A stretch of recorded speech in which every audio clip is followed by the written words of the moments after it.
Shalom à tous, mes bien-aimés dans le Seigneur. J'espère que vraiment vous allez vraiment tous très bien. Moi aussi, je me porte très bien par la grâce de Dieu et je ne veux pas vraiment être très long. Je voulais faire vraiment cette petite vidéo parce que, en fait, pendant un temps, j'étais rentré en jeûne et en prière. J'étais vraiment rentré en retraite. Et le samedi passé, pendant un moment, le Seigneur m'avait parlé et dans cette vision-là, en fait, quand j'étais en train de me poser, j'étais allongé sur mon lit, comme j'étais en retraite. Je voyais le Seigneur, en fait, il était en train de pleurer et tout. Le Seigneur, je dis la vérité, il est en train de pleurer, pleurer par rapport à l'humanité. Qu'est-ce qui se passe? Le Seigneur me parlait et il me disait, quand il est en train de pleurer, il me dit, regarde, les hommes que moi j'ai créé à mon image, à ma ressemblance. Ils m'ont dit maintenant, les hommes, l'humanité entière, même les chrétiens sont devenus distraits en son temps de la fin. Ils sont rentrés dans la distraction. Ils se sont vraiment détournés de moi. Ils ont du mal à m'adorer. Même les chrétiens, ils ont maintenant du mal à m'adorer. Ils se sont vraiment détournés vraiment de moi. Et il m'a dit la plupart des chrétiens, il m'a dit, le Seigneur, les chrétiens, la plupart, ils ne m'aiment pas. C'est ça que le Seigneur m'a dit. La plupart, et il a dit, les chrétiens, ils ne m'aiment pas. Il m'a dit, ils me cherchent seulement par intérêt quand ils ont besoin de quelque chose. Après, ils retournent dans leur péché, dans leur vie, quoi. Il m'a dit, c'est juste par intérêt, ils ne m'aiment pas du tout. Et voilà, et le Seigneur, il m'a dit, je vois tout ce qui se passe dans l'humanité entière, je vois comment les hommes sont en train de souffrir. Il a dit, ça me fait mal au cœur. Mais il m'a dit, le problème maintenant, c'est quoi? Il m'a dit, c'est l'homme qui me rejette, bien-aimé. Oui, c'est nous, c'est la société, c'est l'homme, tout ça, on rejette Dieu, on rejette Jésus, parce qu'on est focalisé sur les choses de la terre, en fait. On pense que aux choses de la terre, les biens matériels, les voitures, l'argent, des construire des maisons, bien aimé. Je suis pas contre cela. On a tous des projets. Moi aussi, j'ai des projets futurs. Mais il faut aussi faire sa part, faire vraiment aussi l'œuvre de Dieu, être vraiment connecté à Dieu. Vous savez, un jour, on va mourir et on va tout laisser. On va laisser tout. On est juste des voyageurs sur la terre. Nous tous, on est des pèlerins. Ça, on va laisser ça. On va laisser les voitures, on va laisser les maisons, tout ça, pour retourner auprès de ton Dieu. Mais ça dépend si toi, tu as accepté Jésus dans ta vie. Et ça dépend comment toi, tu as marché avec Dieu, quoi. Il m'a dit, surtout les chrétiens, il m'a dit, ils pensent trop aux choses de la terre. Ils pensent aux biens matériels. Il m'a dit, les chrétiens d'aujourd'hui sont trop dans les choses du monde, tout ça, quoi. Ils veulent suivre le mouvement, telle célébrité. Les chrétiens ne sont plus vraiment connectés à toi. Il m'a dit, la plupart maintenant des chrétiens, ils passent vraiment des journées entières à être connectés dans les réseaux sociaux, à savoir telle vie de telle personne fait espionner la vie des gens. Mais toi, toute cette énergie-là que tu les mets dans les réseaux sociaux, aller savoir telle personne fait quoi, est-ce que le temps que Dieu t'a donné libre, il t'a permis ce temps pour que toi, tu ailles le chercher dans la prière? Si tu pouvais mettre cette énergie-là, cette force-là pour chercher Dieu dans la prière, à travers sa parole, à travers le jeûne, tout ça, faire vraiment des grands sacrifices dans les retraites, faire vraiment l'œuvre de Dieu, aller chercher les âmes, si tu pouvais vraiment le faire, quoi. Parfois, vous êtes étonnés, surtout les chrétiens, oh Dieu n'agit pas, oh je ne vois pas la main de Dieu. Mais c'est nous-mêmes, par nos comportements, comment on se comporte, c'est nous, on néglige Dieu. On néglige la prière, le jeûne, tout ça. Parce qu'il y a des chrétiens qu'on leur dit, venez prier, ils trouvent telle excuse. Venez faire l'œuvre de Dieu, toujours des excuses, tout ça. Après, tu t'étonnes que Dieu n'agit pas. Je veux te dire une chose bien aimée. Tu dois faire ta part. Il y a la part de Dieu et il y a aussi la part de l'homme. Donc c'est toujours comme ça. C'est vraiment malheureux, c'est vraiment triste, hein. Les chrétiens d'aujourd'hui, la plupart qui se disent chrétiens. Chrétiens, il y en a un, peut-être tu peux le voir dans le domaine de l'intercession, dans la prière. Il y a des chrétiens comme ça, oui, ils ont les dons spirituels. Ce sont des gens de prière, mais tu leur vois dans son cœur un cœur rempli de haine. Tu le vois, oui, hein. Il y a des chrétiens qui sont comme ça. Il peut faire ses biens, il peut faire des heures de prière, tout ça. Mais il n'a même pas d'amour envers son prochain. Un cœur vraiment rempli de haine. Des chrétiens remplis de rancune, de plein de mauvaises choses. Il y a des chrétiens même avec des mauvais cœurs. Donc on est devenus des païens, nous tous. Nous faisons semblant d'une apparence. Nous sommes tous des hypocrites, nous tous. On veut donner l'apparence. C'est vraiment malheureux, hein.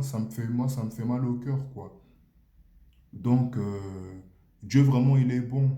Et par la suite, le samedi, j'étais vraiment rentré dans la louange, j'étais rentré dans l'adoration. C'était vraiment surnaturel. Et pendant un moment, quand je disais merci à Dieu, quand je suis en train de le louer, tout ça, j'étais en train de pleurer. Je vous dis la vérité, j'étais en train de pleurer. Vous savez, moi, dans ma nature, je suis pas un mec qui pleure, hein. C'est pas du tout dans ma nature. La dernière fois que j'ai pleuré, c'est quand mon père il était décédé. Sinon, c'est pas mon genre, mais c'était vraiment surnaturel, quoi. Dieu vraiment m'avait rempli de cet amour. En fait, quand j'étais en train de louer et d'adorer Dieu, j'ai pensé où Dieu il m'a ramassé parce que vous savez, avec Dieu, je viens vraiment de très très loin. Dieu m'a vraiment ramassé vraiment dans la boue, dans les ténèbres, quoi. J'étais vraiment très très loin. Et vous savez, maintenant, moi, ça fait quand même 10 ans, un peu plus. J'ai donné ma vie à Jésus, tout ça, et je le regrette pas du tout, vraiment. Quand tu le connais, il est vraiment très bon. Il est merveilleux. Je veux dire à un chrétien, à une personne vraiment qui est encore dans les choses du monde, aux choses de la terre. Prends un temps pour rentrer dans la prière, pour prier, pour chercher Dieu. Même à travers la parole, il faut beaucoup méditer la parole de Dieu. Un temps pour être en jeûne, un temps pour faire toutes sortes de sacrifices, chercher les âmes qui sont à l'extérieur, aller évangéliser, vraiment faire l'œuvre de Dieu. En fait, quand toi tu cherches Dieu par amour, tu te soumets à lui, pas par intérêt, pas pour chercher des bénédictions, mais par amour, tu vas voir que Dieu aussi, il fera sa part. Moi, je dis, cherche Dieu, la bénédiction, ça viendra après. Moi, je te dis la vérité, si toi, tu fais ce sacrifice-là, toi-même, tu seras surpris, tu seras étonné ce que Dieu peut faire. Il peut vraiment te donner au-delà, vraiment, où tu pourrais l'imaginer. Oui, bien aimé, vraiment, Dieu, il est bon. Dieu, il est très, très, très bon. Dieu, il est bon, il n'y a pas de limite. Il n'y a pas de limite. Et moi, je ne le regrette pas d'avoir accepté Jésus dans ma vie. Je ne le regrette pas du tout. Vous savez, quand je parle de Jésus, tout ça, comment j'ai accepté, c'est pas pour le fun, tout ça, ce n'est pas de la blague. Je le dis par expérience. Dans ma vie personnelle, je vois vraiment la différence, comment j'étais quand j'étais dans les ténèbres avant de connaître le Seigneur. Et maintenant que je l'ai accepté, j'ai vu. Parce qu'en fait, moi, avec lui, j'ai vu vraiment des expériences surnaturelles. C'est important le témoignage, hein. Il faut témoigner ce que Dieu fait dans nos vies. Pour que les gens qui ne connaissent pas Jésus aussi peuvent comprendre cela, ça peut aussi le pousser à se convertir, ils peuvent se poser des questions. Il faut témoigner. Si je dois témoigner ce que Dieu a fait dans ma vie, ce que Jésus, si vous pouvez même me poser des questions, tout ça, n'hésitez pas, vous pouvez me demander. Je vous répondrai vraiment. Je viens vraiment de très très loin. Si je regarde ma vie, comment elle était avant, et ce que le Seigneur il a fait, j'ai vu vraiment des choses surnaturelles. Dieu vraiment, il parle à travers sa parole, hein. Il parle vraiment à travers la Bible, hein. Quand tu es connecté à Dieu, Dieu vraiment, Dieu c'est pas un menteur, hein. Je le dis par expérience. Dieu ce n'est pas un menteur. Il accomplit toujours sa parole. Mais Satan, maintenant, tu dois chercher Dieu. Tu dois aussi avoir la foi. C'est bien de prier tout ça, mais tu dois avoir la foi et croire aux promesses de Dieu. Même si tu passes par des épreuves, loue Dieu, adore Dieu. Même si tu passes par des moments compliqués, quels que soient tes problèmes, vraiment prie Dieu et garde la foi. Et tu te dis, il a tenu la promesse. Il me dira telle chose. La promesse que Dieu avait dit pour moi, tu te dis, ça finira par s'accomplir. Tu as la foi. Tu ne regardes pas les situations difficiles. Tu te dis, c'est rien. Dieu n'est pas limité, hein. Vous savez, Dieu n'a pas de limite. Je dis par expérience. C'est nous les humains, on limite Dieu. C'est nous, on est en train de le limiter. Et quand on limite Dieu, Dieu n'agit pas dans le doute, l'incrédulité, si on ne croit pas en sa parole. Parce que Dieu, il est relié à sa parole. Quand on dit la parole de Dieu, en fait, quand on dit la parole de Dieu dans la Bible, c'est la pensée de Dieu. En fait, ça nous montre comment Dieu, il pense, en fait. C'est vraiment sa pensée envers sa création, envers l'humain. Ça montre comment Dieu est aussi sa nature. Ça nous montre vraiment la pensée de Dieu. Quand on dit comme ça, on dit la parole de Dieu. Oui, ça nous montre c'est Dieu et sa parole. Donc c'est sa pensée, quoi. C'est ça, c'est pour ça qu'on dit parole de Dieu. Voilà. C'est Dieu qui nous parle à travers ses paroles, tout ça. Voilà, quoi. Vraiment, Dieu, il est bon. Il est vraiment merveilleux. Si je regarde ma vie, comment elle était avant, maintenant j'ai accepté Jésus dans ma vie. Et je sais que le Seigneur, il fera encore des grandes choses avec moi. J'ai la foi. Il faut toujours avoir la foi, mon frère, ma soeur. Même si tu passes par des épreuves, par ces moments difficiles. Même si on passe par le fléau, le confinement, le couvre-feu, tout ce qui est en train de se passer. Mais il faut avoir la foi. Dieu, il agira à son temps. Il va nous libérer.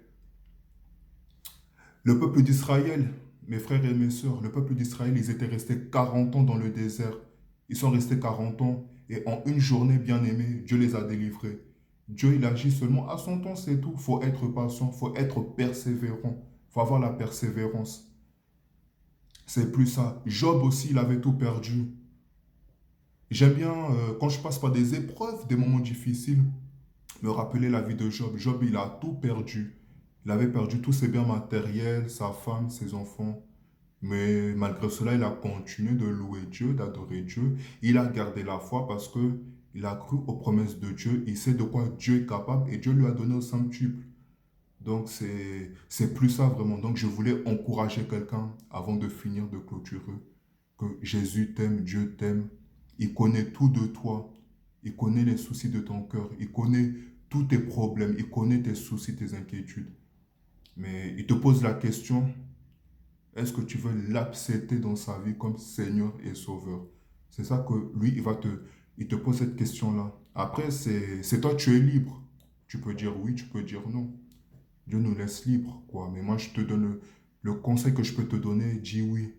Vraiment, tu vas sentir la différence parce qu'il a dit, il n'y a pas d'autre nom par qui tous les hommes doivent être sauvés. C'est que par le nom de Jésus, si tu veux avoir la vie éternelle, si tu ne veux pas partir en enfer. Et je veux parler aussi à un chrétien qui est rétrograde, un chrétien qui fait un pied dedans, un chrétien qui fait un pied dehors. Le conseil que je peux te donner, bien aimé, fais un choix dès maintenant de mettre tes deux pieds en Christ, de mettre tes deux pieds dans le Seigneur, arrêter avec le péché, toutes ces choses qui ne donnent pas gloire à Dieu. Moi aussi, dans ma vie chrétienne, on a tous fait un pied dedans, un pied dehors. Ça arrive à tout le monde. Moi aussi, pendant des années, j'ai fait un pied dedans, un pied dehors. Mais après, j'ai pris une décision. Il faut arrêter avec le péché. C'est lui que je mène parce que tu n'es même pas heureux. Tu le sais très bien que tu n'as pas de paix, tu n'as pas de joie. Quelqu'un qui vit dans le péché, il n'a pas de paix. Il faut dire la vérité. Vous savez très bien de quoi je parle. Quelqu'un qui vit dans le péché, il n'a pas de paix, il n'a pas de joie. Il est triste, il est malheureux, il est tout le temps dans les inquiétudes. Il cherche même à connaître Dieu. Arrête avec le péché, prends la décision de suivre Christ et tu verras que tu seras heureux. Il y aura la paix, il y aura la joie, c'est surnaturel. Vraiment, Dieu il est merveilleux. C'était ce petit message que je voulais faire passer à tous. Vous êtes encore avec votre frère Christopher et votre serviteur. En tout cas, je vous aime tous dans le Seigneur. Soyez tous bénis dans le nom puissant de Jésus-Christ. À très bientôt.